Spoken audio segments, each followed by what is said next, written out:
Panginoon, na iningatan niyo po kami at ginabayan, Panginoon. At lagi mo po kaming nilalagay, Panginoon, sa isang bagay na lagi ka namin pinapupurihan, Panginoon. Lord, maraming salamat, Panginoon, sa pagpapala, Panginoon, sa pag-iingat, sa mga biyaya, Panginoon. At nais namin, Panginoon, ibalik ito sa inyo, Panginoon, ng nararapat para sa kapurihan ninyo, Panginoon. Naway ihandaan niyo po, Panginoon, ang aming mga puso para sa mensaheng ibibigay niyo, Panginoon, na tunay na kailangan namin sa buong araw-araw namin ginagawa sa buhay namin, Panginoon. At naway ang aming pastor, Panginoon, ay gamitin niyo, Panginoon, para sa aming kalakasan, Panginoon. Ang lahat ng ito ay binabalik namin sa dakilang mong pangalan, Panginoon. Jesus Christ name we pray. Amen. Amen. Hallelujah. At handa po natin ating mga puso, mga kapatid, sa pangangaral ng ating Panginoon, salita niya. Paki-silent lang po yung mga cellphone para hindi po tayo ma-interrupt.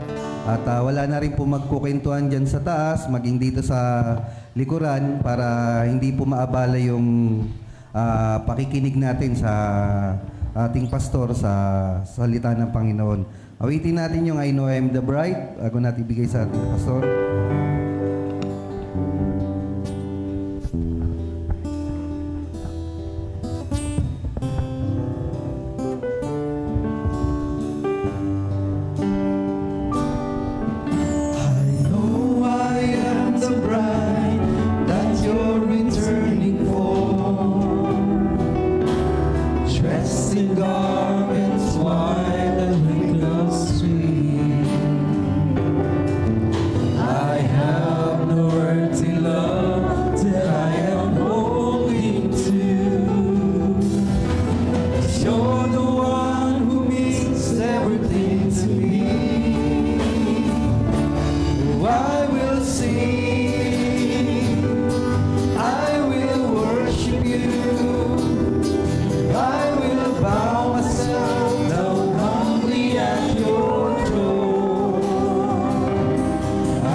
At binibigay ko na sa ating pastor, Pastor Ed. I will worship you.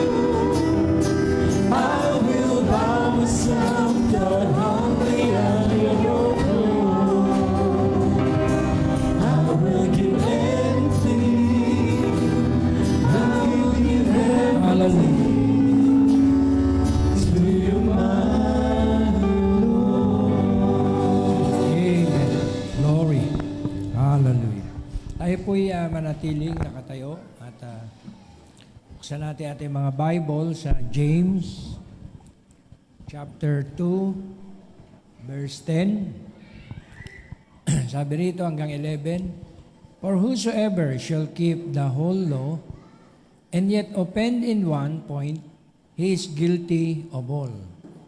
For he that said, Do not commit adultery, said also, Do not kill. Now, if thou commit adultery, yet if thou kill, thou art become a transgressor of the law. Okay.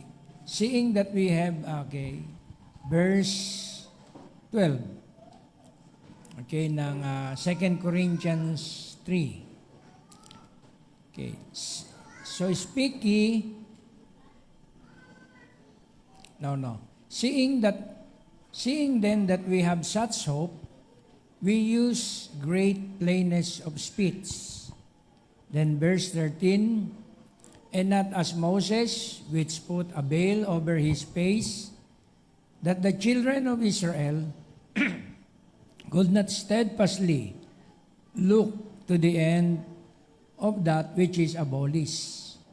But their minds were blinded. For until this day remaineth the same veil,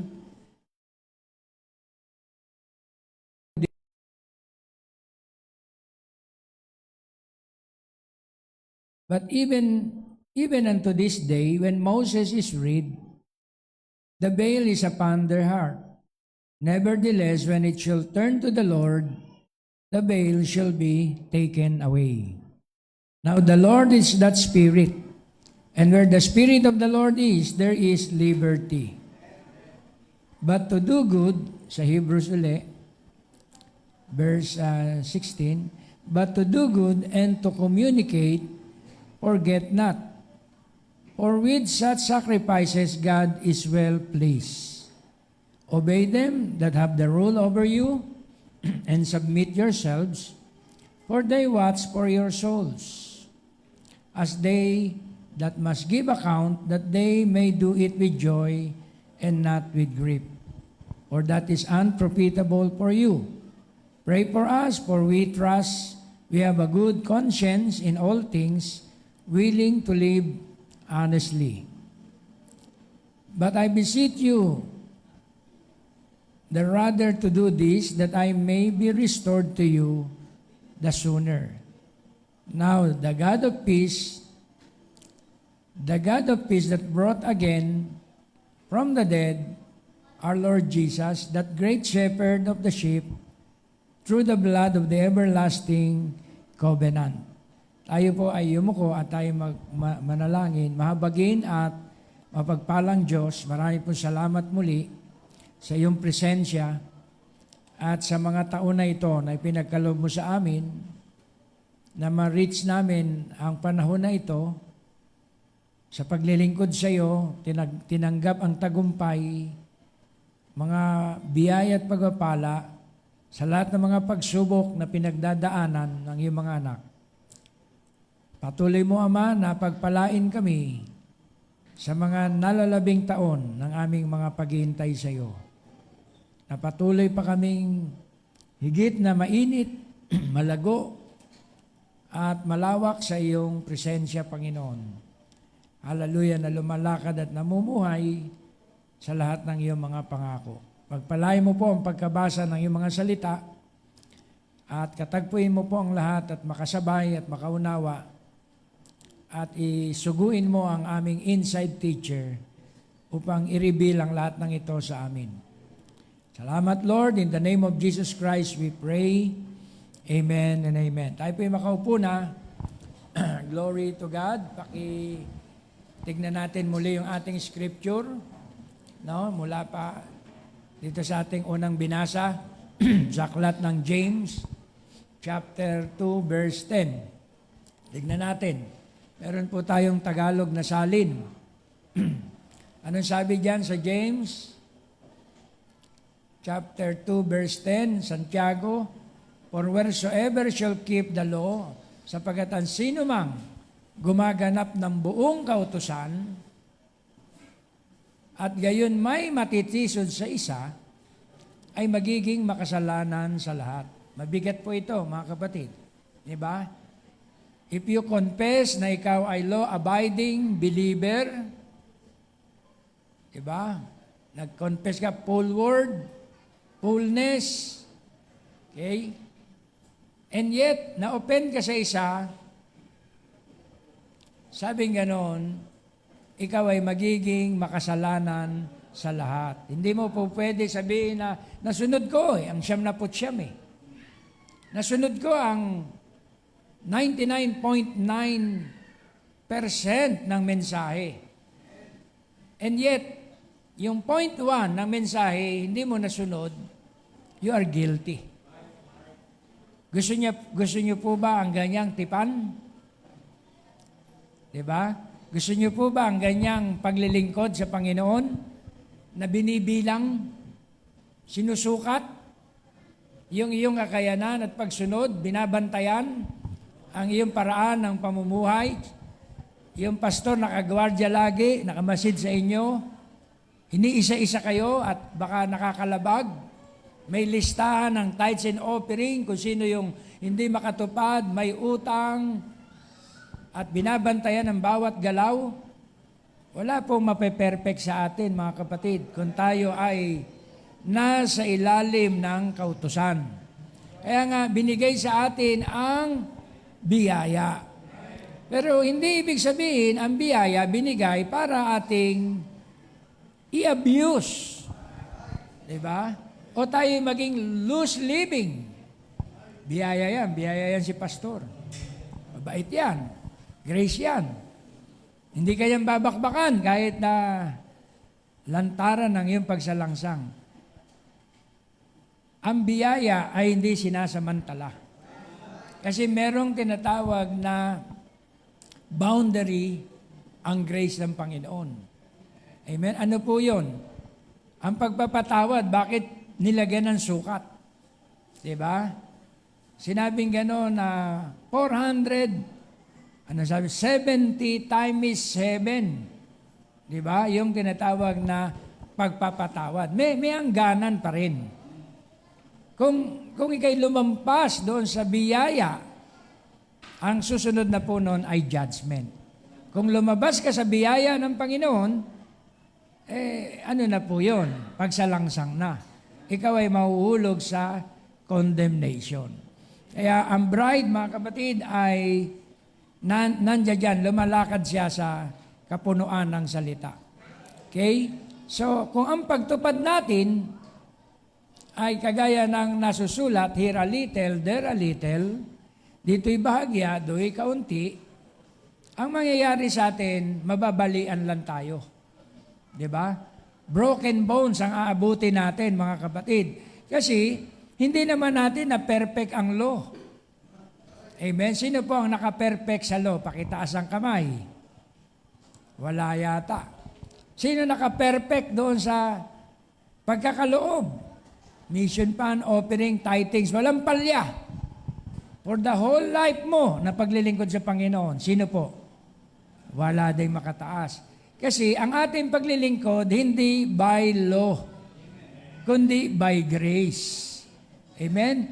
Kung ang iiral sa atin ay kautusan, lahat tayo ay masusumpungang guilty. Amen? Kasi 1% lang ang hindi mo matupad. You are guilty of all. Kaya hindi iyon ang kobenante, mga kapatid, na ginawa ng Diyos sa atin. Pero hindi natin sinasabi na ang kautusan ay wala ng kwenta. Sapagkat yan po, yun tinatawag na schoolmaster. Ang law ay schoolmaster. Kung wala kang background at knowledge sa law, paano ka makapagre-repent? Paano ka makapagsisisi? Sapagkat ang law ang magpo-point sa iyo na ikaw ay sinner, ikaw ay guilty. Amen? Kaya ipinapangaral ang law para i-remind tayo na there is none righteous. Diba? All come, we did not come to the glory of God. Sabing ganon, for all have sinned and come short to the glory of God. Hindi tayo nakarating. Amen? Kaya nire-remind tayo, mga kapatid, ng law. Kaya sabi rito sa 11, Brad, sa Tagalog.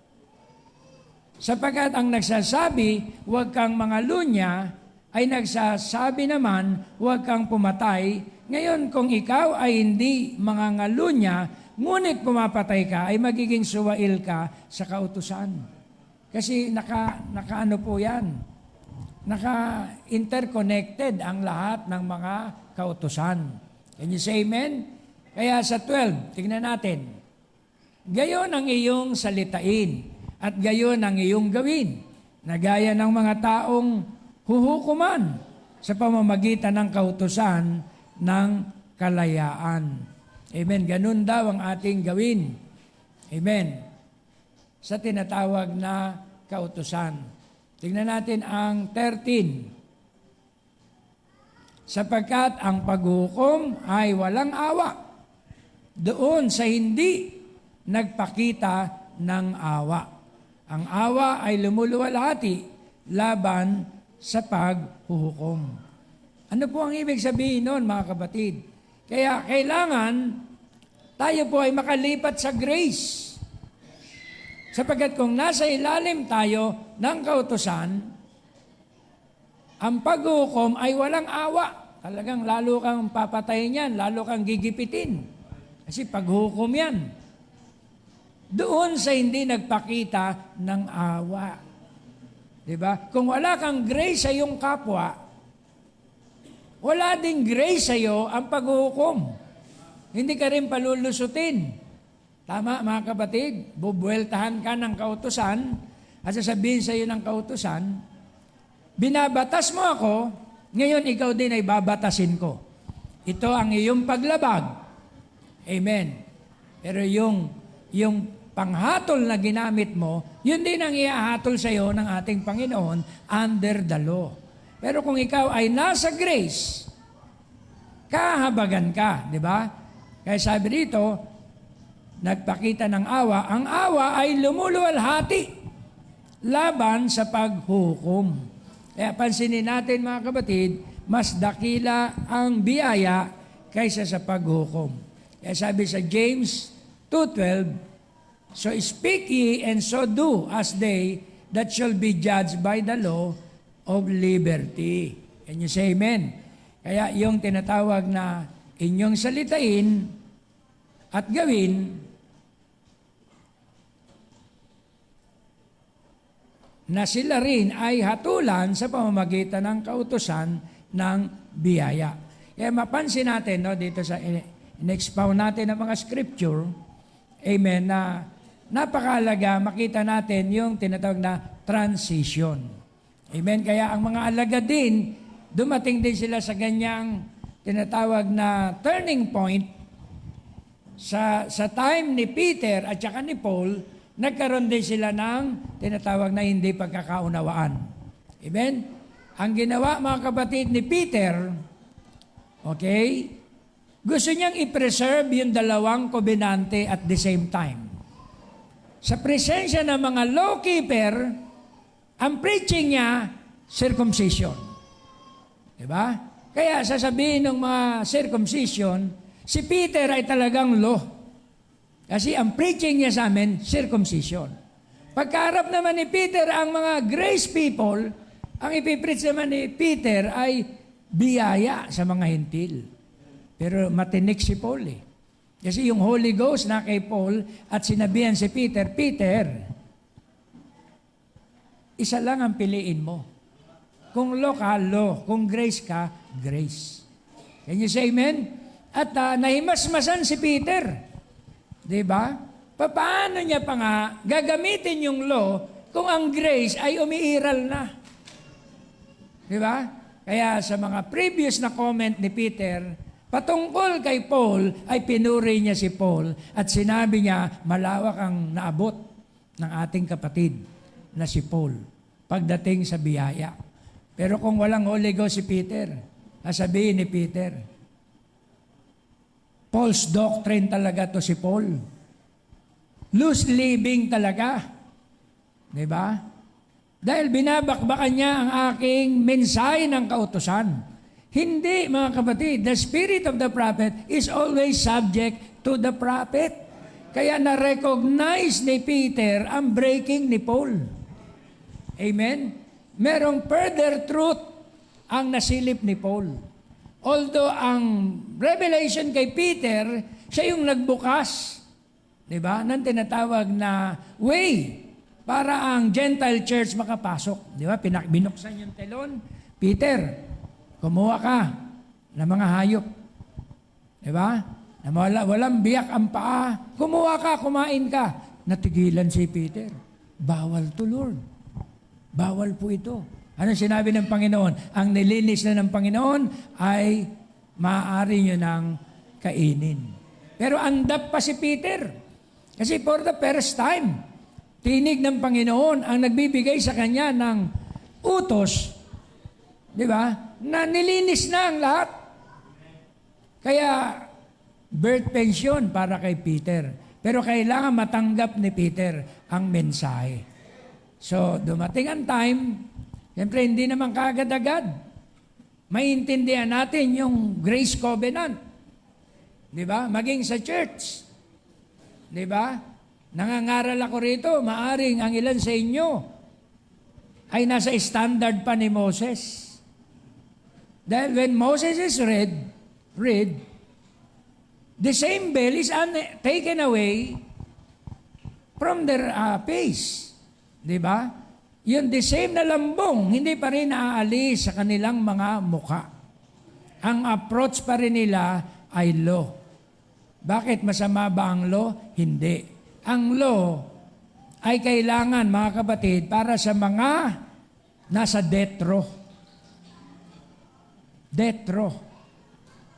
Di ba? Ano ba ang pangangaral sa death row? Pinapatay ang ating lumang pagkatao.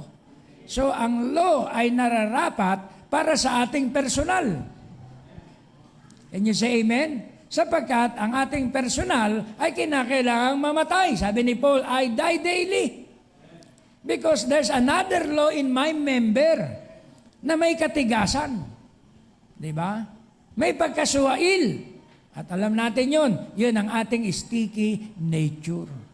Doon po nararapat ang mensahe ng batas. Personally, para sa atin. Can you say amen? Dahil kung hindi po natin susundin yon, walang mamamatay sa atin. Paano natin maipipreach na we die daily? Ayaw mo sa kamatayan. Di ba? Kaya pinermit ni Lord, mga kabatid, ang mga bagay-bagay, all things work together for good to them that love the Lord. Amen. Ano mang bagay na kaibig-ibig, ibigin natin, i-appreciate natin. Ano mang bagay na bahagi ng salita ng Panginoon, tanggapin natin. Huwag nating i-criticize. Mahalin natin ang bawat salita, mga kabatid. Hindi dahil kung sino ang nagdadala, kundi dahil yan ay salita ng Diyos. Amen? Kung may mag-preach, di ba? Let's say, bungal. Anong tawag sa may ganun? Ngongo. Good morning, brother and sister. Ibig sabihin, hindi ka na mag-a-accept. Kasi hindi maganda sa pandinig mo yung nakikita mo. And according to the law, kalapat-dapat kaya ito? Kasi according to the law, hindi pwedeng tumayo ang mga may kapansanan. Hindi pwedeng tumayo ang mga pilay, ngungo, bingkong, bansot, o may mga kapintasan, kalbo. Aray ko, si Paul kalbo eh. Si Paul, diba? Maraming mga kapintasan. Hindi po yan requirement. Pagpasok ng grace, mayroong tinatawag na further grace na ibinigay ang Diyos. Alam niyo po ba sa Old Testament, hindi qualified ang priest kung ang kanyang misis ay byuda o hindi na virgin, according to the law. Amen? Law of the Levitical priesthood. Kailangan ang priest ay blameless, pati ang kanyang wife. Nakuha niyo yun, mga kabatid? Hindi siya pwede basta-basta, according to the law, kung siya magpipraise, kumuha ng prostitute. Dahil siya ay mababatikan. Pero pagpasok ng grace, may panibagong kobenante ang ginawa ang Panginoon. Amen. So lilitaw, sino na ang mga ngaral? Lahat ay may mga batik. Si Zechariah nakapag-asawa ng harlot. Nakuha niyo, mga kabatid? At maraming mga tinatawag nating kapintasan. So ang Diyos, mga kabatid, ay gumawa ng panibagong tipan. Hindi para konsintihin yung mga may kapintasan o may mga kasalanan, kundi biyayaan yung mga taong binhidin at predestinado pero nagkamali ng pagpili sa buhay. Nagkamali ng kanyang paglakad sa mundong ito. So hindi na ba sila makokorek? Hindi na ba sila makakabalik sa presensya ng Panginoon dahil mali ang kanilang unang pagpili? Yun ang lawak ng biyaya ng Panginoon. Kaya niya inintroduce ang another covenant para sa kanyang mga anak. Kaya sabi, and not as Moses, which put away veil over his face, that the children of Israel could not steadfastly look to the end of that which is abolished. 2 Corinthians 3:13. Amen. Ano po ang sabi sa Tagalog? At hindi gaya ni Moses, na nagtalukbong ng kanyang mukha upang ang mga anak ni Israel ay huwag magsititig sa katapusan niyaong lumilipas. Kasi mga kapatid, kung ang bayan ng Israel ay tititig doon sa tinatawag na future event, makakalaya sila sa kautusan. Can you say amen? Kaya sabing ganun dito, upang wag silang magsititig sa katapusan niyaong lumilipas. Kasi yung mensahe ni Moses, kasi kung nagpanatiko sila kay Moses, di ba? Nag-stay sila kay Moses, hindi na sila magle-level up kay Christ.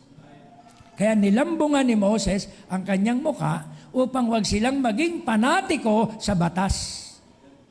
Dahil may paparating na mas greater covenant than law. Yun yung eternal covenant. Yun yung everlasting covenant na unconditionally. Sa panahon ni Moses ay conditionally, pero sa panahon ng darating ay unconditionally. Kaya si Moses naglambong. But their minds were blinded. For until this day, tapos na ang kautusan.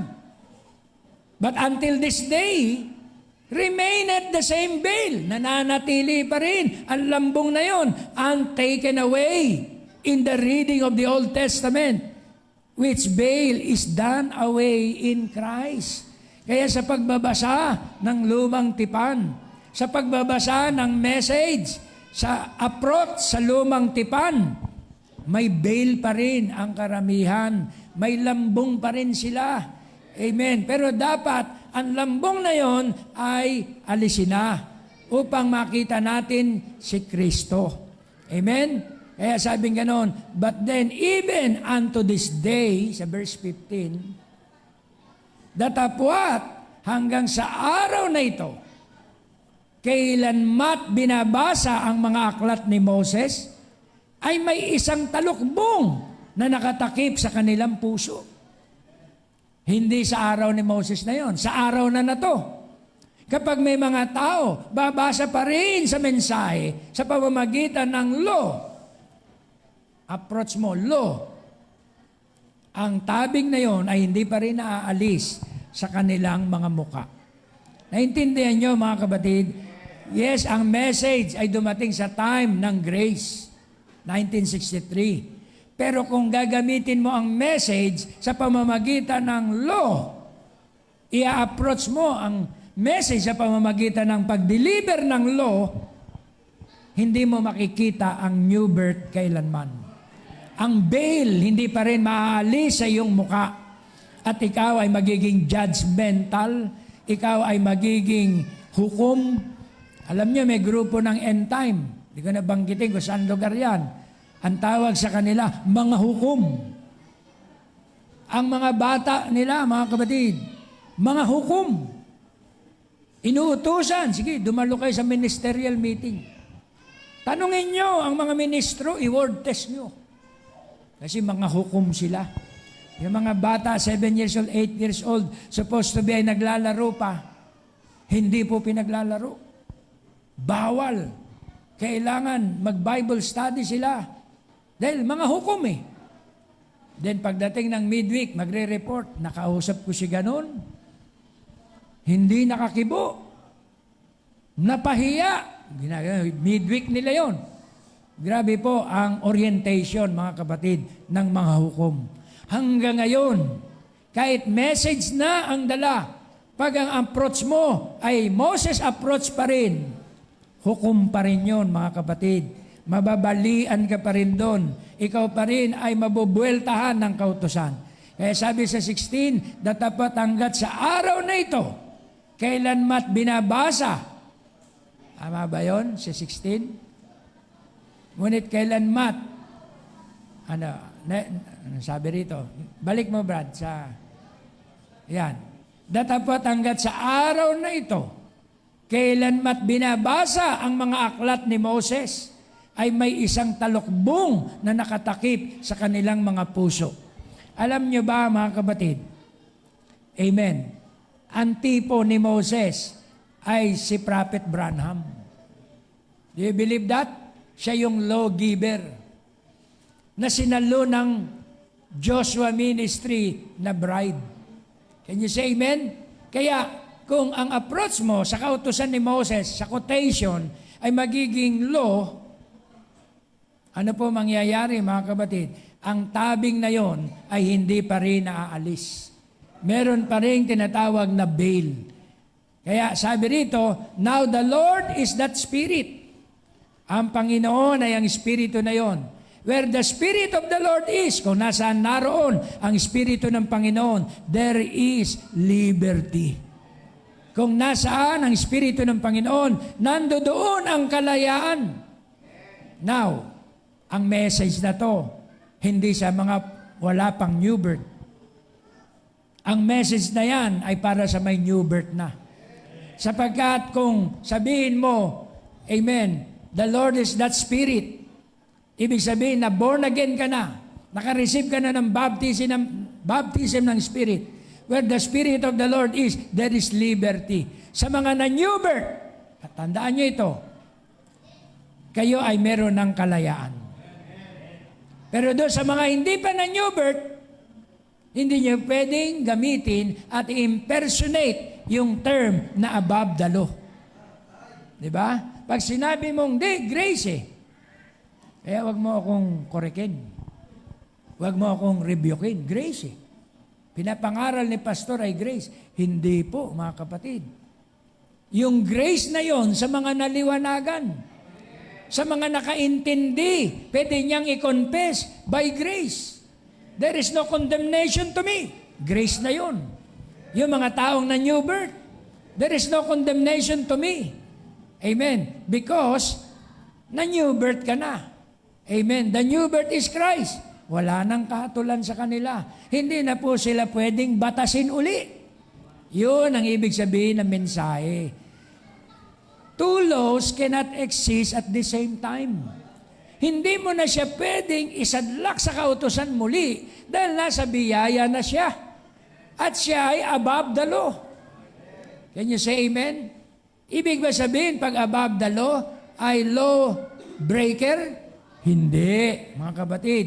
Kaya pag may nangaral sa atin, bumakbak, appreciate natin. I-accept natin. Amen. Dahil yan ay part of the word. Diba? Para doon sa tinatawag na flesh. Para doon sa correction ng flesh. Huwag nating i-criticize yan. Sabi nga ni Paul, let us go on unto perfection. Amen. Let us move on. Kalimutan ang mga pasimulaing aral dahil hindi tayo dyan mape-perfect.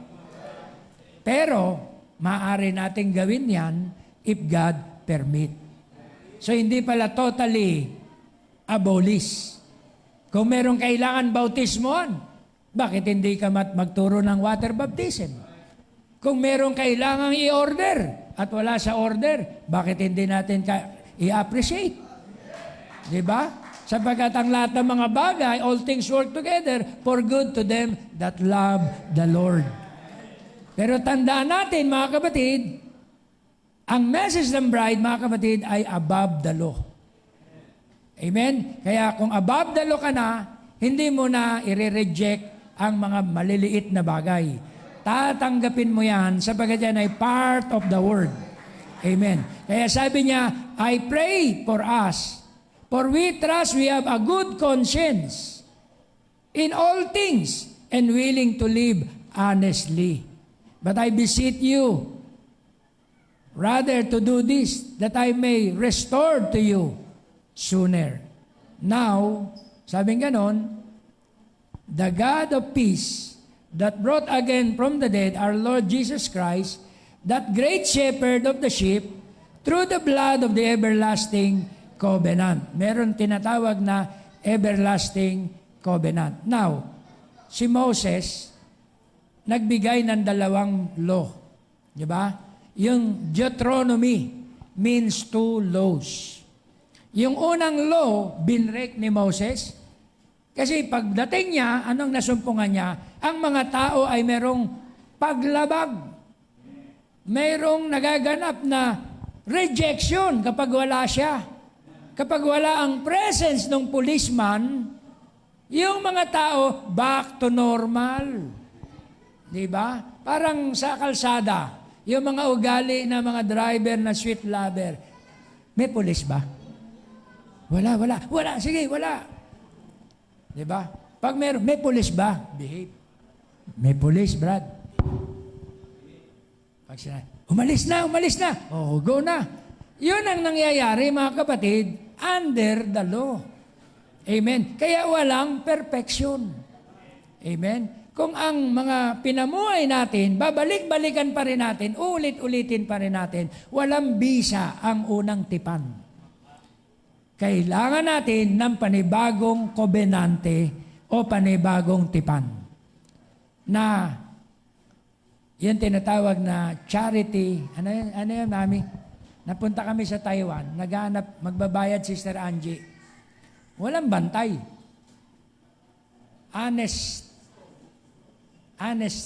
Honesty store. Yon. Kumuha ka doon, laglag mo lang yung pera doon. Pero pag dito yon, ubos yon. Sa Pilipinas. Di ba? Kukunin. Titignan pa yon. Alis na. Wala CCTV. Wala doon honesty store yon.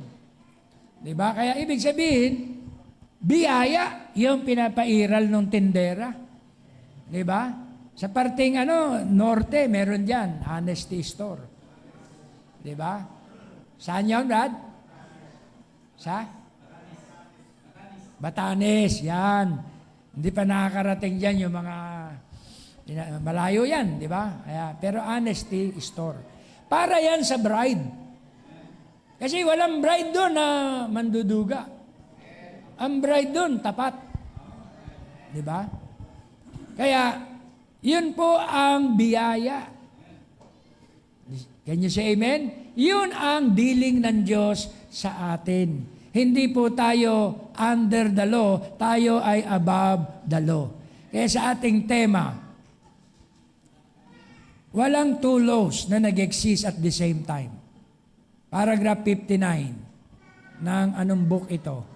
Birth Pains. Kung hindi ako nagkamali. And the law was the word of God in seed form. Yan. Pag nakarinig kayo ng message, at ang approach ay by force, law and order, wag mong i-reject. Kasi Diyos din yan In seed form. Law in seed form. Can you say amen? But when the word was made flesh, kung ang salita nasa tao na, pinapamuhay na, living epistle na, and become not the law, but by grace. Now, grace and law cannot exist at the same time. Kaya kung papipiliin ka, anong gusto mo? Yung laging may nagbabantay? Laging may nag-o-observe sa'yo? O yung kahit wala nang nag-o-observe, pinapamuhay mo na? Mamili ka kung anong kondisyon ang gusto mo. Amen. So, ang pipiliin ko ay grace. Grace and law cannot exist at the same time. Because grace is so far above the law. Law is not even in the picture. Wala na ito, mga kapatid, sa istorya o sa larawan. Hindi na tayo, mga kapatid, tinatawag na under the law. We are under the grace. Diba? Kaya, pinapatunayan lang na sa time ng dispensation ng Holy Spirit, at pinuspos ka na ng banal na Espiritu, ang kanyang tinatawag na kapamahalaan ay malawak na kasi spirit form na Pero under the law, kailangan merong visible na leader, merong leader na nagbabantay, merong nagmamasid, di ba? Napakahirap po ng sitwasyon, di ba, na ganyan. Masyadong ma-effort, di ba? Masyadong matrabaho. Di ba? Kasi kailangan babantayan mo ang lahat ng galawan. Di ba? Diyan sa taas, di ko na iniintindi. Di ba? Pero nasilip kayo diyan. Nagsiselfon kayo. Kung ano-anong ginagawa nyo, nagkakainan kayo. Ginagawa nyo, basurahan yung itaas. May mga ano diyan. Gusto nyo ba maglagay tayo ng policeman diyan? 3, 4? under the law. May policeman. Dito din, may umiikot. Ganyan, lilisik yung mata.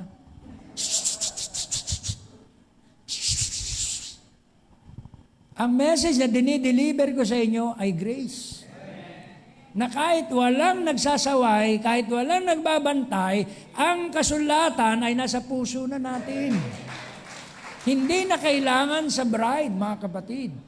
Kaya pag nang ibang bayan kayo, tapos hindi kayo law-abiding citizen, makukulture siya kayo.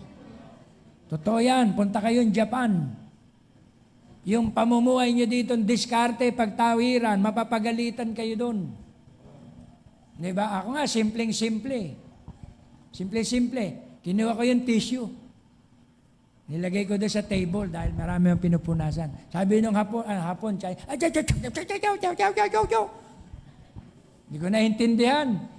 Huwag daw kunin yung tissue, dito lang yun. Diba? Siyempre, mamamanga ka sa atin, tissue lang eh. Sa mga restaurant yan, nandiyan pa nga yung tissue sa tapat mo eh. Sabi ng Chinese,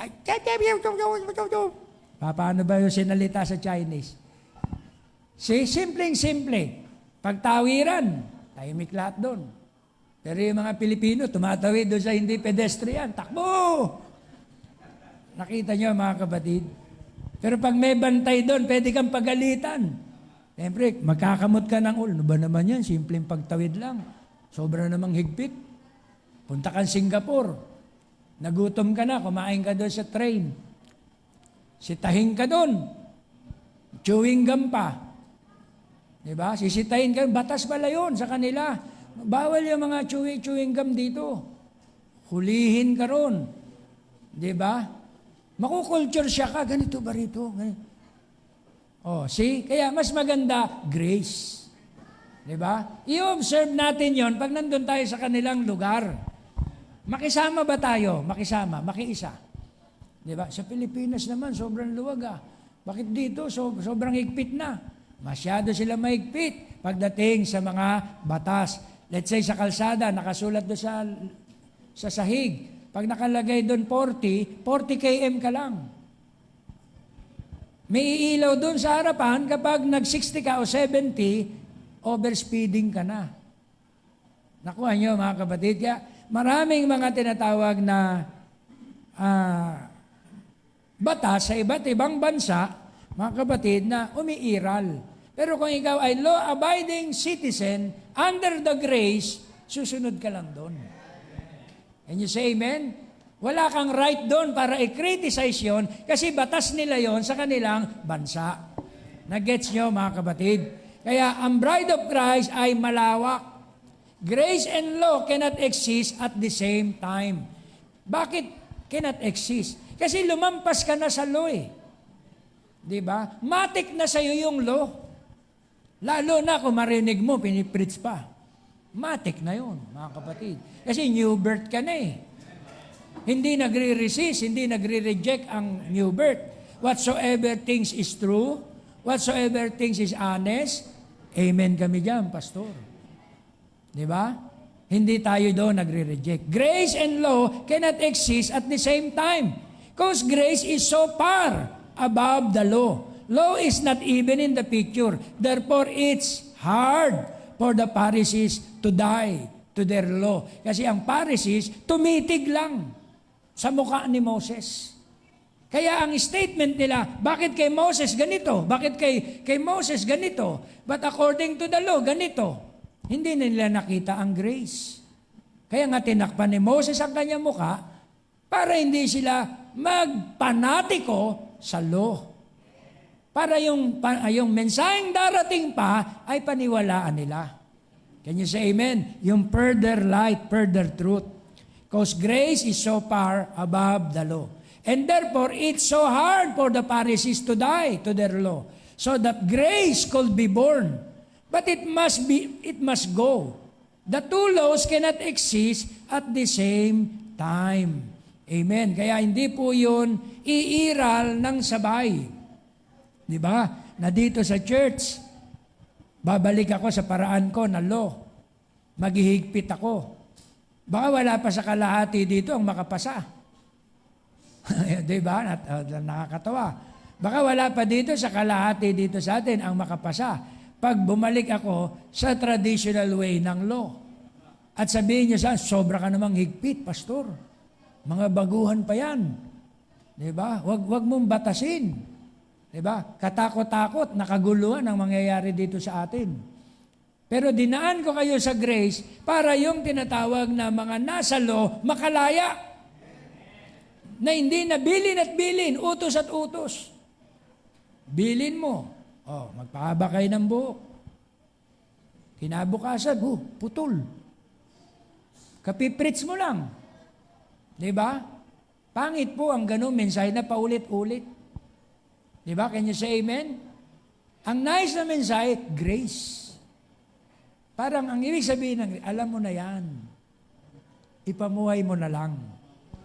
Kasi yung mga bata din, paulit-ulit mo sabihin yung salita, naiirita na rin yan. Ano ba yan? Paulit-ulit? That's law.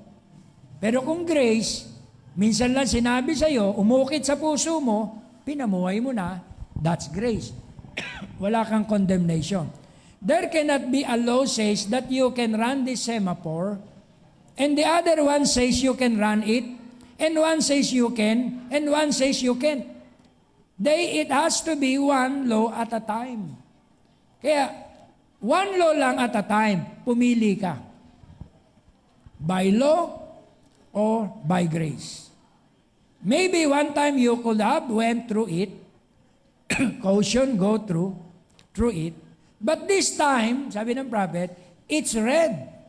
Red means stop. Can you say amen? Sa time na to, ngayon ay red na. Means stop. See? And so there cannot be two laws exist at the same time. Amen. Pagpaulit-ulit ang way of delivery ko ng message ay by law. Balang araw matututo kayo sa law, babakbakan nyo na rin ako. Babatasin nyo na rin ako. Dahil batas yung binibigay ko sa inyo, batas din yung igaganti nyo sa akin. Walang kabiya-biyaya.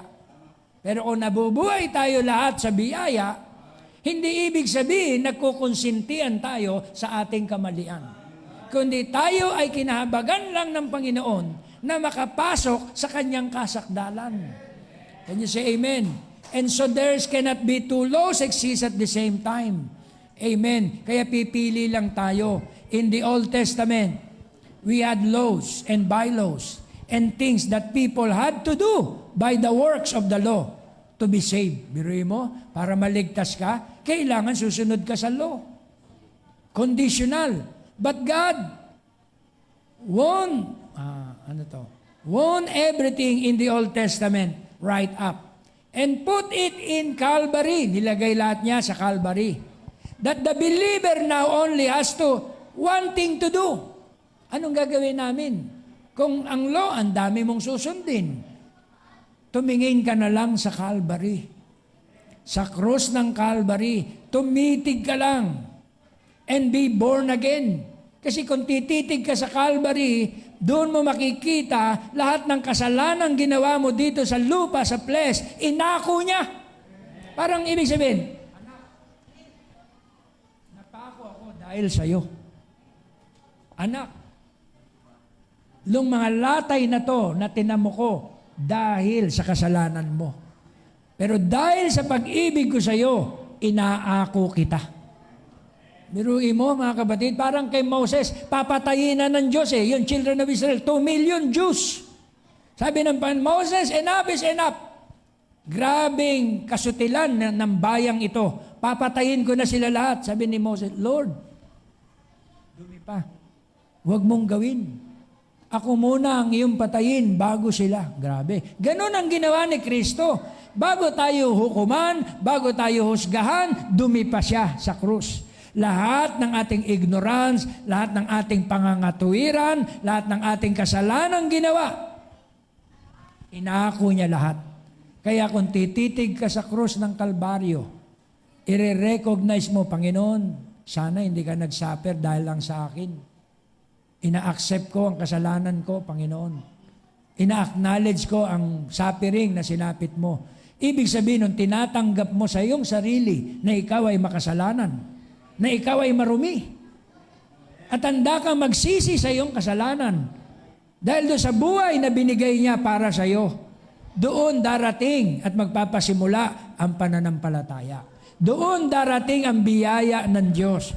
Doon darating na yung mga kasalanan mo na nagawa, na iyong pinagsisiyan, hindi na ito ibibilang sa iyo ng Panginoon. At ikaw ay matatakot na ulit-ulitin itong gawin dahil ito ay binayaran na sa krus ng Kalbaryo. Yun ang biyaya ng ating Panginoon. Amen. Inako niya lahat upang tayo ma-born again. That's all it is. Just so simple. The laws and all the ceremonies and everything pass away with the shedding of the blood. When my shadow was coming to me, when my shadow and I meet my shadow is no more. Kaya kung ma-meet mo man ang iyong anino, hindi ka na doon mababalisa. Di ba yung istorya ng nanay tsaka bata? Natakot yung bata, naglalaro siya sa gabi, may sunod na sunod sa kanya. Parang yung aso namin, yung Stuart, yung aso. Pag humahangin, mahangin. Siyempre gagalaw yung object. Matatakot siya. Kakaulan niya yun. Kakaulan niya, aawayin niya yun. Kahit plastic o anumang gumagalaw dahil sa hangin, ganun ang bata. Di ba? Pag nakita mo yung law, sumusunod sa iyo, umiiwas ka. Pero sabi ng nanay, anak, anino mo lang yan. Di ba? Yan yung shadow of things to come. Ang reality ay ikaw. Di ba? Pag na-rebellion sa iyo, matatawa ka. Di ba? Matatawa ka na ikaw pala yung reality, hindi yung anino. Di ba? Eh sabi ito, when my shadow was coming to me, when my shadow and I meet, my shadow is no more. But I look the place of my shadow, and that's the way the law was, and so forth. The Old Testament was the shadow of the New Testament and was fulfilled. Grace and law met at Calvary. And law was fulfilled and grace come into existence. Amen. Kaya when law is fulfilled, ang presence ng grace come into existence. Can you say amen? Kaya hindi na siya iiral. Amen. Kaya kung biyaya na, tayo lumalakad, sabi ng message, grieve not the Holy Spirit of God, whereby you are sealed. Di ba? Nagigrieve pala ang Diyos kung believer ka na. Amen. Napipighati siya sa hindi mo pagkaalam ng mga bagay-bagay. Kaya ang Panginoon nagre-remind, nagpapaalala sa atin na tayo ay nasa biyaya na. Kaya huwag nating abusuhin ang biyaya ng ating Panginoon. Bagkus ating lakaran. Kaya sabi niya, preserve your body, your spirit, your soul, blameless unto the coming of our Lord Jesus Christ. Kaya biyaya na yung ating tinatayuan. Red. We always think looks up. The red is danger. Red does signify danger or a life or support. But red in the scripture signifies redemption through the blood. Harlot Rahab, when she put the scarlet streak down, and all through the Bible is scarlet streak, si Rahab, pinatakas niya yung two spies, at sabi ng two spies, Rahab, dahil sa ginawa mo, niligtas mo kami sa aming mga, ang tawag dito, accuser, ay ililigtas din namin ikaw at ang iyong sambahayan. Pero maglabas ka ng tanda. At ang tanda ay pulang sinulid. Kung ang sambahayan mo hindi lalabas diyan, maliligtas sila. Pero pag lalabas sila sa iyong sambahayan, hindi namin sagutin ang kanilang dugo. Because mamayang ating gabi, gagala kami. Papatayin namin ang lahat ng walang tanda. Can you say amen? When I see the blood, I will pass over you. Naligtas si Rahab ang kanyang sambahayan sapagat may tanda ng pulang sinulid. Red true red produces white. Can you say amen? So when God looks through the blood of Jesus Christ, to we who are scarlet with red with sin, and covered by the blood, He sees us white as snow. Amen? Kaya, ang tingin niya sa atin ay magiging kasing puti ng niebe. Sapagkat ang dugo ng ating Panginoon ang tumakip sa ating karumihan. Amen. Sa ating kasalanan. Kaya ang nakita niya sa atin ay puti. Though your sins be red like crimson, they shall be white like snow. Can you say amen? Kapag pinagsama mo ang dalawang red, ang red na puno ng kasalanan at ang red na walang kasalanan, which is the blood of Jesus Christ, ang magiging resulta niyan ay white like snow. Can you say amen? Kaya iyon ang ginawa niya sa atin. Now, the law was a type of grace. The law was a type of grace, but law had no saving power in it. Tipo lang siya ng biyaya. Pero ang law walang kapangyarihang magligtas. Nakuha niyo mga kapatid? Ano ba ang kabayaran pag nakatupad ka? Eh di good. Di ba? Kapag nakatupad ka sa isang bagay, anong kabayaran? Hindi po sinasabing eternal life. Di ba? Kundi, mabuti. Ang paggawa ang pagsunod sa kautusan, amen, ay mabuti. Kaya sabi ng Panginoon, doon sa tinatawag na young rich ruler, obey the law. Amen. Lord, nasunod ko na po lahat ang mga kautusan. Can you say amen? So, di good. Pero iba yung gusto ng binatang mayaman eh. Gusto niya above the law eh. Kaya sumunod ulit siya, Lord. Nasunod ko na po lahat ng kautusan since birth. Ako po ay may values. Ako po ay tao na merong moral values. Kasi mayaman siya eh. Di ba? Tingnan mo, pansinin mo. Kadalasan, yung talagang nasa lahi ng mga talagang elite, mga billionaire. Mga ano yan? Prim and proper yan. Alam nila ang law. Di ba? Behave na behave yan.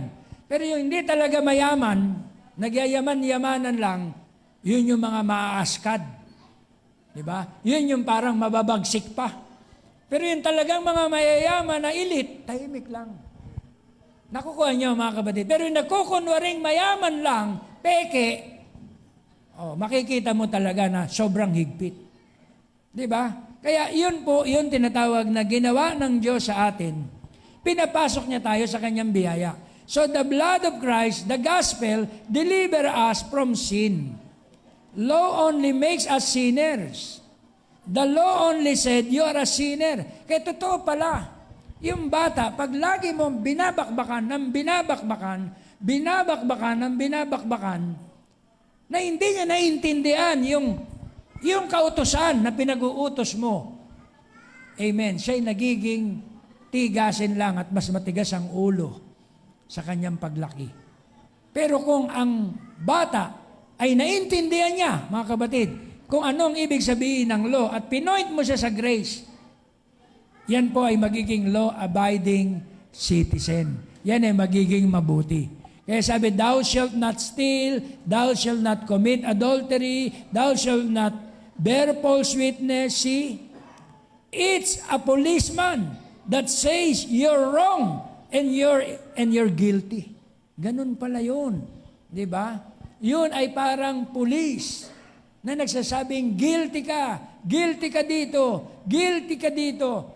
Kaya mga kapatid, lalong pinopoint mo lang siya, mga kapatid, na siya ay sinner, na siya ay makasalanan. See? It's a policeman that says, you're wrong and you're guilty, but the gospel is the good news. Pero kailangan sundan mo yon. Pag natanggap niya na-accept niya na siya ay guilty, sundan mo na yon. So kailangan mo mag-repent. Anong gagawin mo kung guilty ka? Diba? Kailangan mo mag-repent. Kailangan mo mag-turn ng corner. Di ba? Kung nalaman mo mali yung isang bagay sa pamamagitan ng pangangaral o payo, lalong titigasan mo ang ulo mo? Hindi. I-accept mo. Magko-concede ka. If that soul agree, if that soul concede, that soul will die. Can you say amen? Kaya pansinin niyo mga kapatid, yung fire baptism ng ating Panginoon, which is the Holy Spirit, ito ang mag-change sa'yo from law to grace. Ang kaluluwa na yan ay mamamatay. Pag ayaw mamatay ng kaluluwa, hindi ka papasok sa grace. May mga tao, gusto niya grace, grace, pero ang pamumuhay niya, law. Bago ka makalipat sa grace, kailangan mamatay ka muna sa law. Na-gets nyo mga kapatid? Siyempre, masarap yung grace. Kasi maraming biyaya, maraming kapatawaran, gusto mong maramdaman, yung ikaw ay parang mahalaga, yung ikaw ay parang importante, yung ikaw ay parang swabe ba yung buhay na kalagayan mo dahil sa grace na umaapaw lahat ang biyaya, hindi ka pa kumakatok, bumubukas na kaagad sa iyo yung blessing, gusto mo grace, pero yung buhay mo never mong ma-experience yan. Kailangan mo munang mamatay sa law bago ka makalipat sa grace. Paano ako mamamatay sa law? Mag-concede ka sa lahat ng ipinag-uutos ng kautusan. At i-accept mo at sabihin mo, I am wrong. The seal of this age is to say, I am wrong. Bago ka man-new-birth, kailangan sabihin mo, I am wrong. Pero kung lagi mo I am right, you are wrong. Wala pong patutunguhan yun. Pag nire-reconcile kayo, amen. Sasabi, Pastor, yan lang ang mali. Mali talaga yan Ako tama Wala pong reconciliation doon. Ang reconciliation, mag-concede ka, ma-accept mo na you commit mistake. We commit mistakes many times. Wala pong perfectum flesh o perfect body na ngayon na perfect body. In the sight of God. Diba? But in the sight of men, meron pa po tayong tinatawag na problema, yun ang sticky nature. Yun ang batasin mo. Magaling kang magbatas sa iba, huwag ka nang lumayo. Ang batasin mo, yung sarili mo. Humarap ka sa salamin, ikaw pala ang una kong dapat targetin. Bago ko targetin yung iba, yung sarili ko muna ang aking babatasin. Pag na-accept mo yon, na-consider mo, guilty pala ako. Sorry Lord, ako pala'y nasa ilalim pa rin ng kautusan sa aking laman. Dadating sa iyo ang kapatawaran, dadating sa iyo ang death, dadating sa iyo ang changing of the soul. Doon mo marirecognize old soul die, new soul born unto you. Doon mo makikita yung changing of species. Di ba? From pig, mamamatay yun, to sheep. Can you say amen? Then kung sheep ka na, ano po ang ibibigay ng Diyos sa sheep? Alangan naman batas. Pag sheep, grace na yan. Tingnan mo, no? Meron ka bang nakita na sheep, hinahagupit pa? Wala po ako nakita sa kasaysayan na yung pastor sobrang lupit sa sheep. Nilalatigo yung sheep. Hindi sheep na yan Sabihin mo lang, sheep, follow me. Susunod na yan. My sheep, hear my voice. Kung minsan nagiging sutil, minsan umihinto, may sakit yan. Napapagod yan. Alam ng pastor yan. Teka, yung 99, masunurin. Alive. Itong isa, mukhang ibang lumalabas sa bibig nitong isa. May sakit yan. Ang gagawin ng pastor, kukuha yan ng bato. Ano, pastor? Ipupukpok ba sa ulo? Hindi. Kasi grace yung pastor Yung bato, limestone. Kukuha siya ng honey, ibubuhos doon sa limestone, ibibigay yun sa tupad, maglilik, ililik yun ng tupa. Masasakit ang lalamunan, ang mga kalamnan, hindi kaya mag-take ng solid na word na mensahe, nai-stumble, nag-i-stay at home, parang Lagi na lang akong nasasaktan, binabakbakan. Iibayin ng pastor yung mensahe. Ang ibibigay niya ay honey in the rock. Habang nililikyo ng tupa, sumasaya yung tupa. Alam niyo ba, ang matamis ay nagpapasaya? Di ba?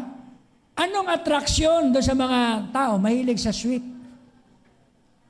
Bakit? Pag tinanong mo ang kalooban niya, Pastor, ito lang ang kasayahan ko, alisin mo pa. Di ba? Kaya hayaan natin sila mga kapatid. Huwag lang sobra. Kasi pag sumobra ang tamis, diabetic ang aabutin natin. Di ba? Paminsan-minsan, pwedeng sweet. Di ba? Kaya yung sweet things, nagpapasaya. Kaya yung tupa na hindi na ngumingiti-ngiti na. Kakamay-kamay na sa mga kapatiran niya, babati-bati na. Uy, okay ka na? Uy, matamlay lang ako kahapon. Pero na ang marinig ko ay honey in the rock, hindi na bakbaka, hindi na tungkod yung dala ni pastor, hindi na hagupit. Honey in the rock, medyo parang naintindihan ko na yung mensahe. Then makakabalik na siya sa fold. Can you say amen? Then makakakain na siya kagaya ng mga ordinaryong tupa ng matitigas na mga bakbakan sa mensahe. Ma-absorb niya na kasi nakabalik na siya sa kondisyon eh. Yun ay sheep. Pero ang kambing, paano ang dealing mo sa kambing? Sabi ng pastor sa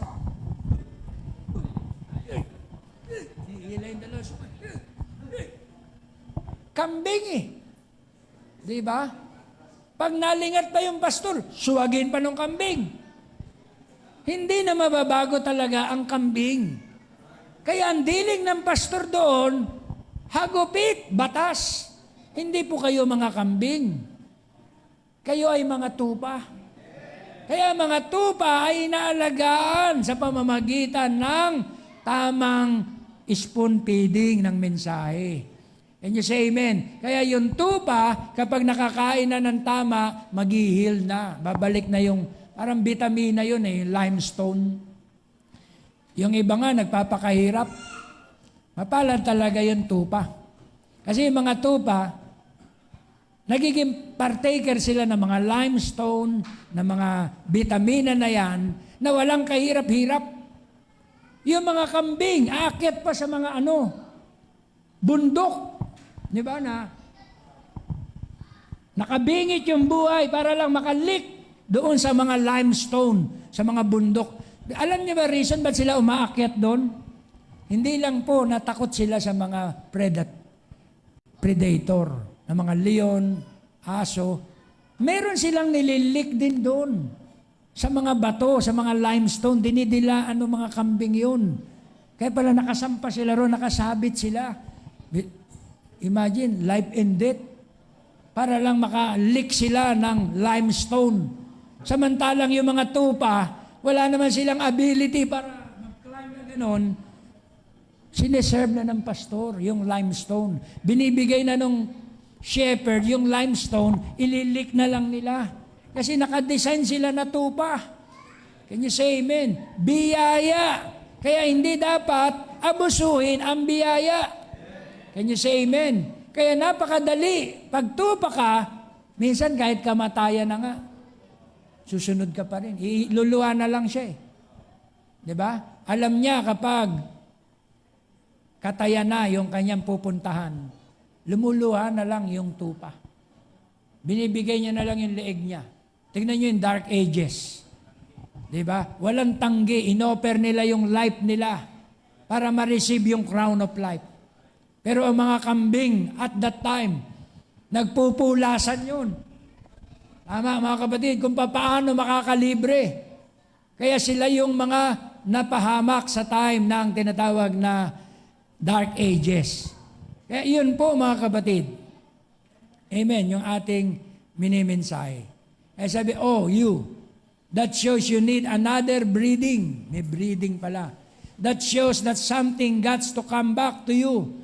To bring you to a faith that what God said, not one jot or one jot or title shall pass from God's word. till it's fulfilled. Let every man's word be a lie and be truth. Christ came that He might breathe back by the Holy Spirit. Tigil tayo ng 12. Kaya si Kristo'y dumating para tayo daw ay ma-breathe back sa pamamagitan ng banal na Espiritu. Amen. Tayo ay muling tinatawag na bigyan niya ng pagbabagong lahi. Bigyan niya ng tinatawag na panibagong kalikasan. Token 1964. Full obedience to the full Word of God entitle us to the token. No other way is there that you could ever be entitled to the token until you fully obey the Word, not what somebody has put into it and added to it, but what God said about it. Ano ang mas mahigpit pala? Yung token o yung law? Dito sa quotation na to, lumilitaw, mas mahigpit pala yung token. Kasi tignan mo bago ka ma-entitle sa token, until you fully obey the Word. What is fully obey the Word? 100% obedience to the Word. Doon ka lang ma-entitle sa token. Samantalang under the law, 99.9% na nasunod mo, hindi ka pa rin pumasa dahil guilty ka sa isa. So sa token, 100% obedience to the Word, yun ang tinatawag na entitled ka lang sa token. Kaya paano mo makakaya ang 100%? It is by faith. It is the gift of God na binigay niya sa iyo. Yun ay grace of God na makarating ka sa 100%. Na hindi ikaw ang gumawa, kundi ang Diyos ang gumawa para sa atin. Amen. Siya ang gumawa ng lahat. Sabi niya rito, sa 1:19, you must be born again. That don't mean jump up and down at the altar. That don't mean walk back there and shake hands with the pastor. That don't mean all this foolishness that we've seen done. It don't mean putting your name on a church book. It means death to your first being. Amen. Hindi po binabasihan ng Diyos yan. Yung mga sacrifices and offering mo, mga laws and orders, hindi binabasihan ng Diyos yan kung gaano ka kahaba manalangin. Amen. Kung ikay mananalangin ng isang araw, pero yung panalangin mo ay hindi dinidinig ng Panginoon, mas pakikinggan niya yung panalangin na 1 minuto kung ang Diyos ay nakikinig sa iyong panalangin.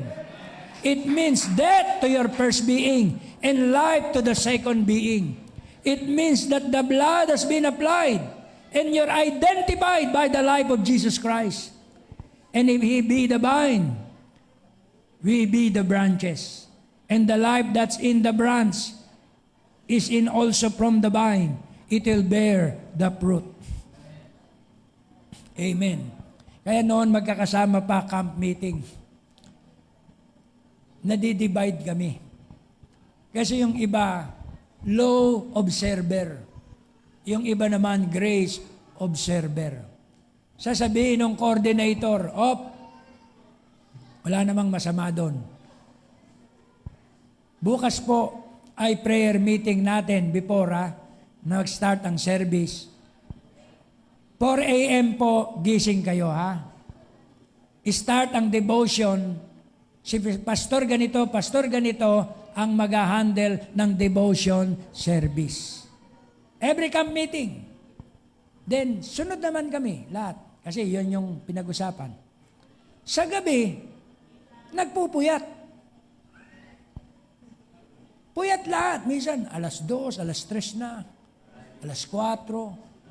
Pagdating ng umaga, bomba yung pastor. Mga wala talaga kayong camp meeting ito. Dapat kasama kayo sa devotion service. Sa loob-loob ko, paano makakapag-devotion nagpuyat kagabi? Di ba? Kaya, paulit-ulit mong sabihin, bakbakan mo, puro kayo tulog, camp meeting lang ang pinuntahan natin dito. hindi tulog ang pinuntahan natin dito. Nangyayari, sabi ko, teka, parang may wala sa order. Di ba? Can you say amen?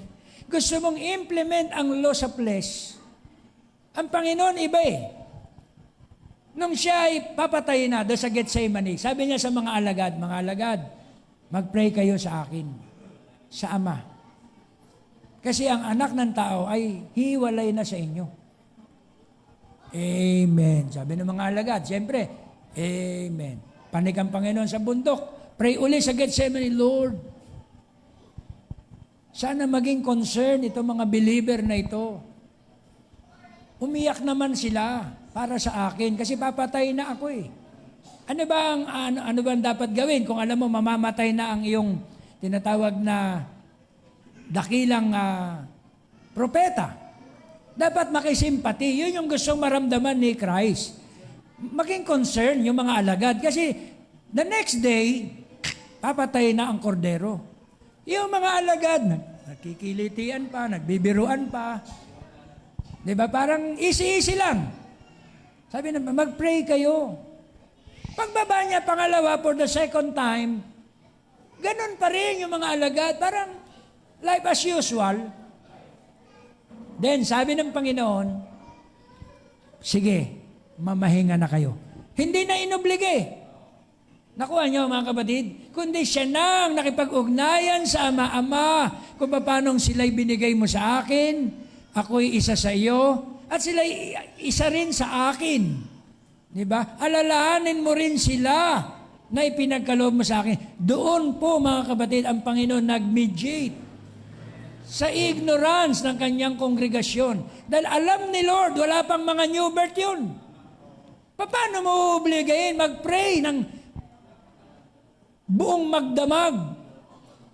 5 minutes lang, hirap na hirap pa eh. Dahil wala pang Holy Ghost. Wala pang new birth. Kaya sabi ng Panginoon, sige, matulog na kayo. On the day of Pentecost, pag sila'y nangapuspos ng banal na Espiritu, hindi na po sila pupuwersahing mag-pray. Hindi na sila pupuwersahing lumakad sa mensahe. Hindi na sila kailangan babakbakan pa, kundi ang salita ng Diyos ay nasa puso na nila. Meron na ang tinatawag na inside teacher ang magre-reveal sa kanila kung ano ang mali, kung ano ang tama. Can you say amen? Yun ang point ni Lord. Kaya hindi niya na pinilit yung mga alagad. Can you say amen? Dahil kung wala ka pang new birth talaga, wala ka pa naman talagang ipapatotoo. Di ba? Kaya i-claim muna sila ng Panginoon. Kaya kiniklaim tayo ng ating Panginoon. Mga loved ones natin, kiniklaim tayo. Pero hindi ibig sabihin, maluwag si mama, maluwag si papa, pinababayaan lang kami sa aming loose living. Hindi. Nasasaktan ang mga kalooban yan.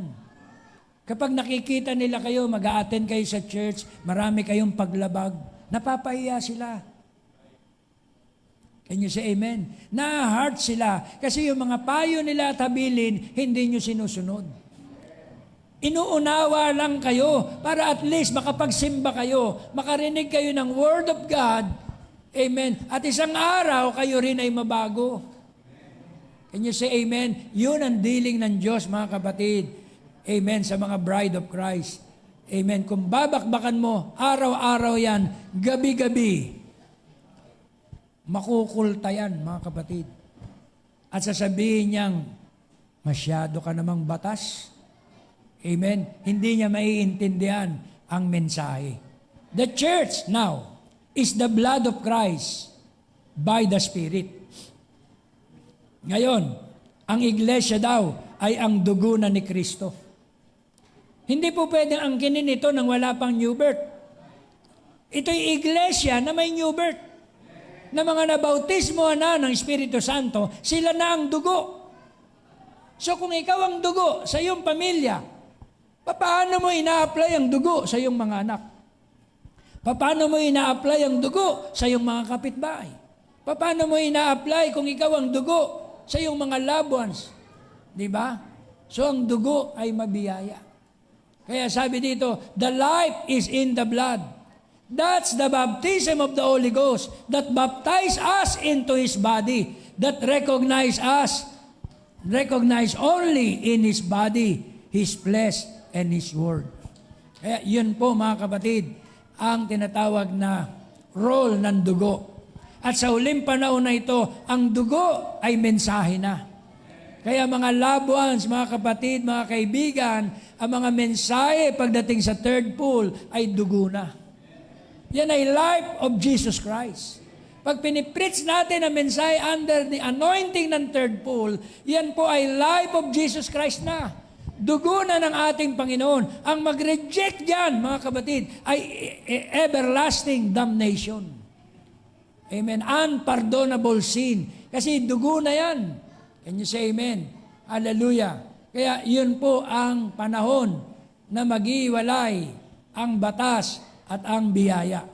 Kaya under sa word na Deuteronomy, in Greek word meaning means two laws. The word Deuteronomy. God has two laws. One of them is the law of death. To disobedient to His word. We find that. When Eve disobey His word, is brought death. That's one of His law. The day you eat thereof, that day you die. Then another law, which is the law of life, to obedience, if you don't do such a things, why keeping His word? You live. Kaya yun tinatawag na another law, yung first law binigay sa Mount Sinai, yung second law binigay sa Calvary. Amen. Where the law of life was given through Christ Jesus. Kaya may dalawang tipan, Old Testament and New Testament. Under sa Old Testament ay paulit-ulit na sacrifices.